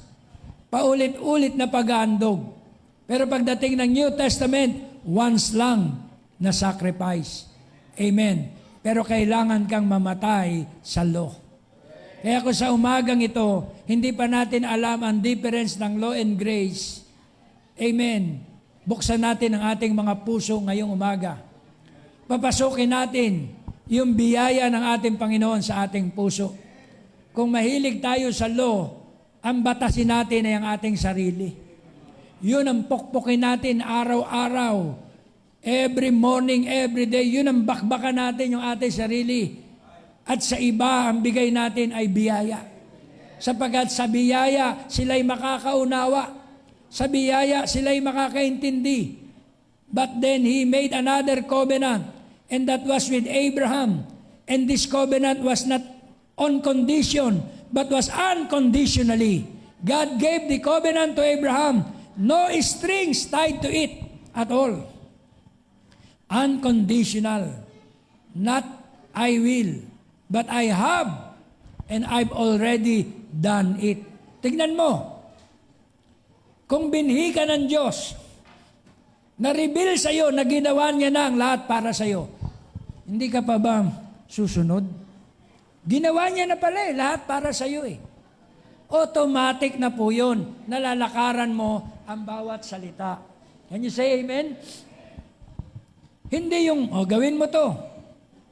Bago ko gawin to sa iyo. Ang hirap nun. Sundin mo to. Bago kita sundin. Panginoon, pagalingin mo po ako sa aking karamdaman. Kung sabihin sa iyo ng Diyos, sumunod ka muna. Tuparin mo ang 10 Commandments. Gawin mo ang lahat ng mga bylaws and orders. Doon kita pagagalingin. Gusto mo ba ganon? Sasabihin, Panginoon, mahihirapan po akong sundin yan. Di ba? Pero kung ang kondisyon, eto, pinagaling na kita. Lalo kang iibig sa salita ng Panginoon. Pinagaling ka na pala niya Kahit may pagkukulang ka, may pagkakamali ka, pagkakasala ka, nauna na yung kanyang provided way para sa'yo. Kasi ang covenant niya sa'yo ay unconditional. Diba? Panginoon, pagpalain mo po ako according to the law. Bago ka pagpalain, ikaw muna ang magpala According to the law yun. Diba? Magbigay ka muna bago ka bigyan according to the law. Pero ang ginawa ng Diyos sa'yo, sa atin, binigyan niya na tayo. Sino po ang nakaka-experience niyan? Kahit may pagkakamali, may biyaya. Taas ang kamay. Kahit marami tayong ginagawang kapalpakan sa buhay, Ang biyaya ng Diyos, sapat. Taas ang kamay. Kasi ang kobenante niya sa atin ay unconditional. Ang unconditional, it means eternal covenant. Walang hanggang tipan. Amen? Hindi po iba ito kay Abraham. Diba? Kay Eva at Adan, conditional covenant. Pagdating kay Abraham, unconditional. May kaibahan ba ang unconditional kay Abraham sa ating panahon? Wala. The same yan na unconditional covenant. So kung unconditional covenant means eternal covenant. Walang hanggang tipan. Kaya tama yung kasabihan, just the same, no creed but Christ, no law but love, no book but the Bible. That's the way they do it. Yeah, we have fellowship one with another, while the blood of Jesus Christ, God's Son, cleanses us from all unrighteousness. Eternal Covenant, Jehovah Jireh, 1962. Sabi rito, Genesis 12 chapter, it was given unconditionally, therefore it's eternal. Kung ibinigay ito sa atin ng walang kondisyon, anong ibig sabihin niyan? Therefore, it's eternal. Because it's unconditional. Not if you will, I will. He said, I have. I've already done it. Past tense. Ginawa niya na pala yun lahat. Not I will do it. Not I have done it. Oh, that's the basis faith. Not God's determined to save man, to make a covenant. If you will, I will. He'd break it. Another one, you will, I will. He broke it. Man can keep his covenant. So God saves man by His grace. Alam ng Diyos, hindi po matutupad ng tao ang kanyang tipan. Nakuha nyo? Kasi yun ay conditional. So kung alam ng Diyos, binhi ka, alam niya, hindi mo matutupad ang unang tipan, gagawa siya sa iyo ng panibagong tipan. Na hindi na ikaw ang gumawa, kundi ang Diyos na ang gumawa para matupad mo ang buong kasulatan. Amen. Hallelujah. Kaya man can keep his covenant, so God saves man by His grace. Under the covenant, that's unconditional. Unconditional covenant, oh my, never ending. That was all of it. 3, perfect. Noah, Abraham, and I mean Adam, Noah, and Abraham. That's the reason we are Abraham's children. That covenant cannot be end. Never end. Because it is unconditionally. Kaya nga sabi ko doon sa isang Bible study, doon nung nandun kami, doon sa hotel, mga apo nila Sister Lucy, kapatid niya at mga pamangkin niya, kung ikaw ay bibigyan ng blessing, 2 tseke, ano ang pipiliin mo? Yung isa, ang laman, let's say 100 million. Cash check. Pero yung isa, ibibigay sa iyo blank check, pero ikaw ang magsulat. Diba? Kung ano ang ilalagay mo. Yung 2 blessing na yon, yung isa conditional, yung isa unconditional. Under ng conditional, maaaring sabihin mo, ito tiyak na 100 million na Baka mamaya yan, malabo pa yan. Wala pa kasing presyo. Pagdududa yun. Binigay nga sa iyo yung authority. So kung ilagay mo ron 300 billion, 1 trillion, it's up to you. Kasi walang kondisyon. Limitless yun. Yun ang ibinigay na tipan ng Diyos sa atin. Can you say amen? Hindi mo malilimitahan ang gagawin ng Diyos para sa atin. Diba? Ang mga tao ay may maliit lang na kapamaraanan. Pero ang Diyos meron siyang 1,000 kapamaraanan para pakinggan niya at dinggin niya tayo sa ating mga panalangin. Can you say amen? Because ang tipan niya sa atin ay unconditional. Kaya, glory to God, hallelujah. Tinawag din niya ng Bible na everlasting covenant. Ng Hebrews 13 verse 20, God's blood-bound promise make us free from sin. Amen. And there is no sin in Him. Sin, selfless. Amen. Kaya sabi sa New Testament means covenant.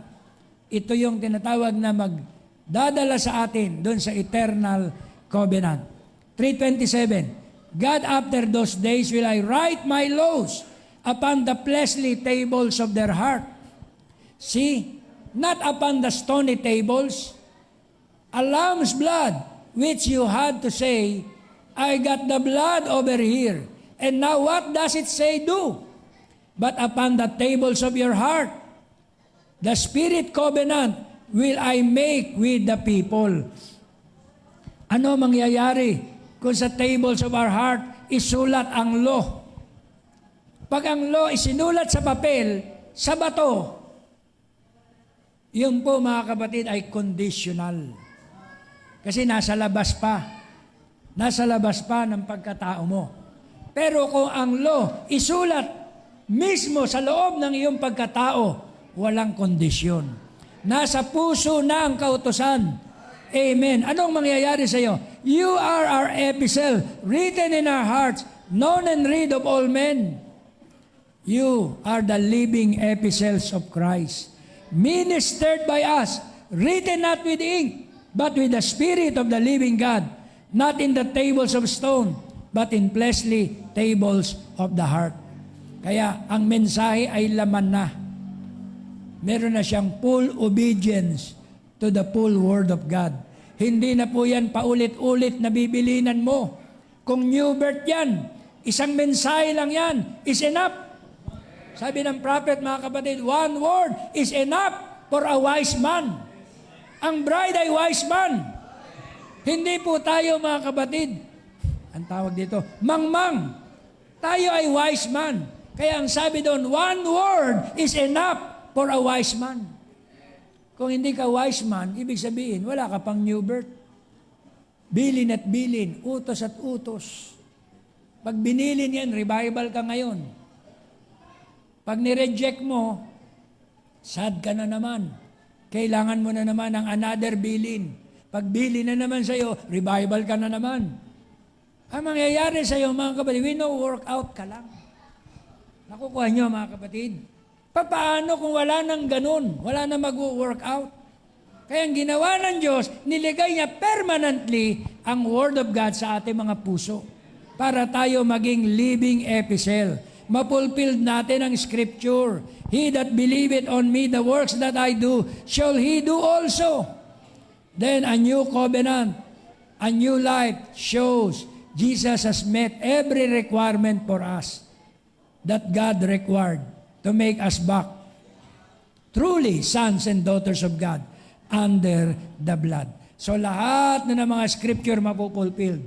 Romans 8:1 mapupulpilled. There is therefore now no condemnation to them that are in Christ, not those who are believing it, but those who are in Jesus Christ, that walk not after the flesh, but after the Spirit. And my word is spirit and life. See? Oh, could not I take a text from that and stay about a couple of more hours? Okay ba yun, mga kapatid, yung sinasabi ni Brother Branham? Hanggang 12 lang tayo. Pero sa kanya, mga kapatid, yan teksto na yan, pwede pa yung maging 1 oras o 2 oras. Kasi ang pinag-uusapan dito ay unconditional covenant. No more condemnation. Free from sin. Free from the cares of the world. No condemn. Why? To them that have been by one Spirit, baptized into one body. Kaya iyon po, mga kapatid, hallelujah, ang ginawa ng Diyos sa atin. Ibinigay niya ang eternal covenant sa atin. Pero kung sino ang makikipagtipan, yun po, mga kapatid, hallelujah, ang makakapamuhay. Bumaba ang mighty angel merong rainbow upon over his head. Tama? Yung angel of the Lord ng Revelation 10:7 is nothing but the Lord Jesus Christ. The angel of the covenant. Tama? Meron siyang little book open. At yung little book na open, binigay doon sa angel. Amen? Na si John. At sabi kay John, eat it in thy belly. In thy mouth, sweet as honey. But in thy belly, it's bitter. So ang message, pag inabsorb mo, medyo masakit. Pag tinatamaan ka. Pero pag naabsorb mo na siya, pinapangaral mo na siya, matamis na. Can you say amen? Sineshare mo na ang mensahe sa mga tao, matamis na. Pero una, nung nasa birth pains ka pa, bitter. Kaya ko ba ito? Mahirap ito. Sundin ko kaya ito? Baka kay pastor lang yan naturo. Nasakot kaya ito? Bitter. Pero pag naunawaan mo, na new birth ka na, tapos na ang birth pains, sweet as honey. Ang mensahe ay magiging sweet as honey. Can you say amen? Hallelujah. Kaya glory to God, nang mabuksan ang 7 seals, na-redeem tayo, hindi na tayo under the law, kundi tayo ay under na ng unconditional covenant. Pag nandun ka na, wala ka nang tinatapon. Lahat, kinakain mo na. Pastor, yung buto. Siyempre, yung buto, hindi natin kinakain. Kapag kakain ka ng Max Fried Chicken, ganda ng pangalan, Max Fried Chicken. Sabi nila, yung buto malalambot. Kahit na, buto pa rin yan. Pag nilunok mo yan, sasabit pa rin sa bituka mo. I-separate mo yung buto. Kainin mo yung laman. When you are eating an apple pie, pag may napahalong apple seed, tanggalin mo. Buto yun eh. Diba? Sa mga mixed multitude ng mga preaching, kung may buto, edi itabi mo. Kung may laman, di kainin mo. Can you say amen? But I believe under this covenant, sa uling panahon, dito sa mensahe, na ating pinapartake, inalis na po ni Lord yung mga buto. Amen? I can boldly say na ang message na tinanggap natin is unfailing body word of this Son of Man. Wala na pong buto dito. Huwag ka nang kabahan. Huwag ka nang matakot. Kasi unfailing body word na po itong ating nginunguya. Amen. As a man of God, hindi ko isa-serve sa inyo ang mensahe na may buto-buto pa. Dahil alam ko, kung may kakain dyan na hindi marunong kumain, baka pati buto, makain mo. Kaya ang ginagawa ng pastor, ang ginagawa ng True Fivefold Ministry, ang ibinibigay sa atin, diretso na po yan. Wala nang sabit yan. Unfailing body word of this Son of Man. 100% truth ng mensahe. Hindi sasabihin ng preacher, mga kapatid, ito'y akin lang ha. Bahala kayo kung tanggapin nyo o hindi. Hindi po tayo mangangaral lang ganyan sa panahon na ito. Dahil ito'y panahon na ng tinatawag na certain sound. Amen. Questionin tayo ng Panginoon, yan bang preaching mo, pastor, ay certain sound? Kailangan certain sound. Kailangan unfailing body word of this Son of Man. Kaya hindi na po natin applicable na gamitin yung akin lang ito, mga kapatid. Wala ito sa Bible. At hindi ko naman kayo pinipilit na tanggapin nyo ito. Hindi po. Tapos na po tayo sa kapanahunan na yan. Ang panahon natin ngayon, ang pinipid sa atin ay ang salita ng Diyos na hindi na nagkakamali. Hindi na hearsay. Hindi na sabi-sabi, hindi na collective revelation. Ito ay full word of God. Amen. Ito ang covenante natin na eternal covenant with God. So God bless you all. At pagpalain po tayo sa kanyang mensahe. Amen. I hope nasa pool natin amen, ay sa kabutihan ng ating Panginoon, mamaya po, kung hindi darating pa yung mga bisita, pwede po tayo mag-Q&A. Pwede nyo akong direktang tanungin, Pastor, ano masabi mo rito? Pastor, ano masabi mo dito? Amen. Direkta po, mga kapatid, na tanong. Amen. At sisikapin ko sa mensahe, sa pamamagitan ng quotation at Bible, ay masagot ko ito, lahat ng katanungan nyo. Amen. Lahat ng mga kagulumihanan, lahat ng mga naririnig-rinig ko sa messenger, i-open nyo mamaya. Isulat nyo sa malinis na papel. Amen. Pastor, ano ba to? Ano to? Ano to? Ano ba ang tamang stand? Ano ba tayo? Saan ba tayo nakakiling? Itanong na natin lahat dyan. Pati personal, kung may problema po tayo, i-open na natin, isulat na natin dyan. Kaya siguro yan din ang reason, kaya hindi muna ako masyado nag-invite ng mga ministers dahil gusto ko maging exclusive ang service natin ngayon para sa atin lang. Pero kung may darating pa naman, mamaya nga po na lang sila mag-preach. No, kung may darating. Kasi merong mga nagpasabi, ilang piraso, si Pastor JT, gusto niyang pumunta, may kasama siya na pastor taga Montalban. Siguro mamaya. Pero yung after ng lunch, tuloy yung ating tawag dito, Q&A. Sulat nyo sa papel, huwag nyo lagyan ng pangalan kung ayaw nyo. Di ba? Sagutin natin kung meron tayong mga gustong i-clarify, linawin sa mga bagay-bagay, mga kapatid, sa mensahe. So tayo tumayo at tayo manalangin. Hallelujah.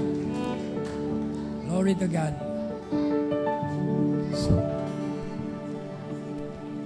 Ni?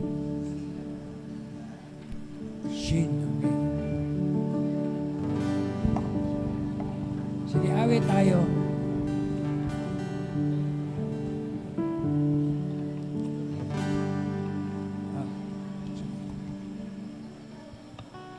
Pray natin mata ni Brother Danny. Alang may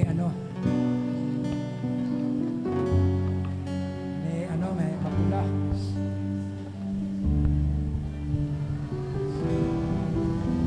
Deliverance ni Shin, anak nila Ezekiel. Pasa sa mata ni Brother Danny. Sugat na may natuyo na dugo. Guidance sa STS trip sa Baguio ni Sister Ruby Rose. Kagalingan sa trangkaso ni Sister Jen Hipolito. So yan po yung ating mga kahilingan. Let's sing this song. Hallelujah.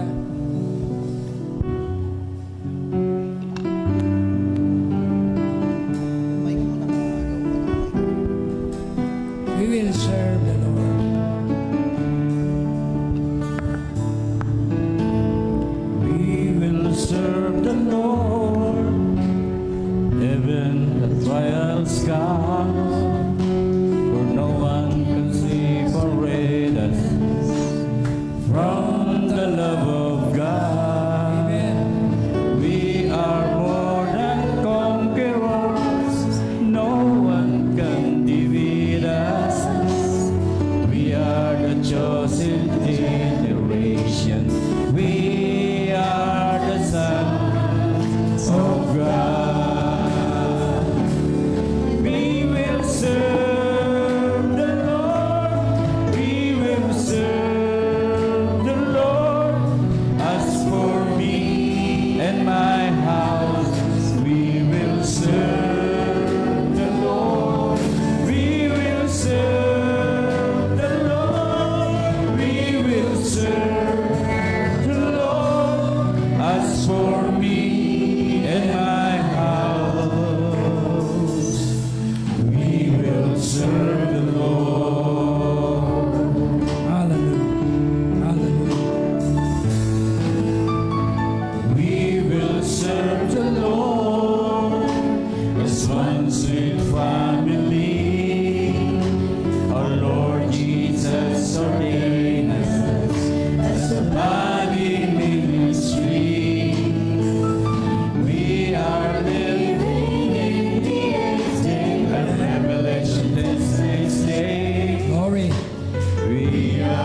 children of the light.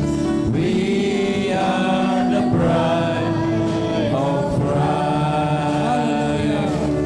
We will serve the Lord. We will serve the Lord. As for me and my house, we will serve the Lord. We will serve the Lord. We will serve the Lord. As for me and my house, we will serve the Lord. Hallelujah, hallelujah, hallelujah. Glory. We will serve the Thank you, Lord. Jesus. Amen. Marching in the promised land, shouting victory.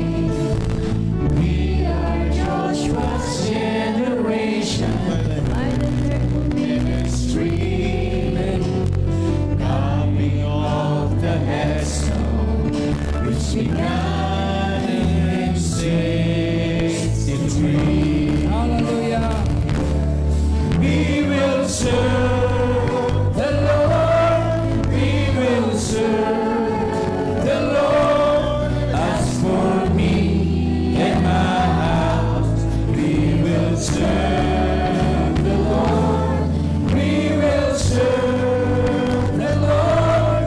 We will serve the Lord. As for me and my house, we will serve. Amen. Let's pray. Hallelujah. Lord God, maraming salamat, Panginoon, sa ipinagkaloob mo sa amin.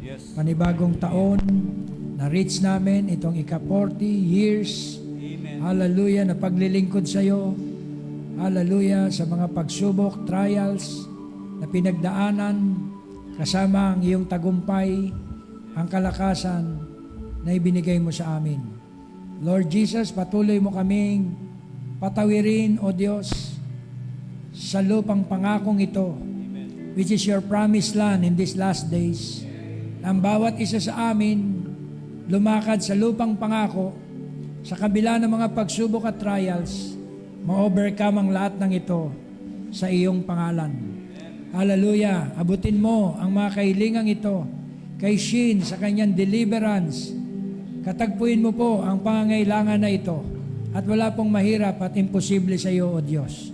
Gayon din sa kagalingan ng mata ni Brother Danny, sa traumang sinapit niya, ay pagalingin mo ang kanyang mata.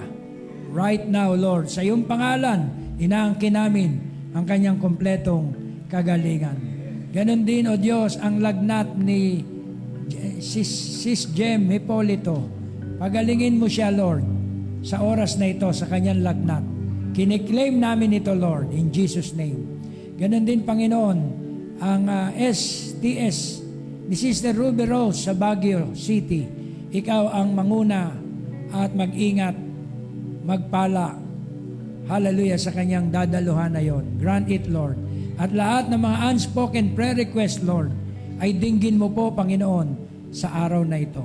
Ito hanggang sa pagpapatuloy ng gawain mamaya, patuloy mong katagpuin ang bawat isa, O Diyos. Hallelujah. In the name of Jesus Christ, we pray. Let's say amen. Amen. Hallelujah. Purihin ang Panginoon. Amen. Glory to God. Amen and amen. So pansamantala po, tayo po ay magbe-break. Hallelujah. At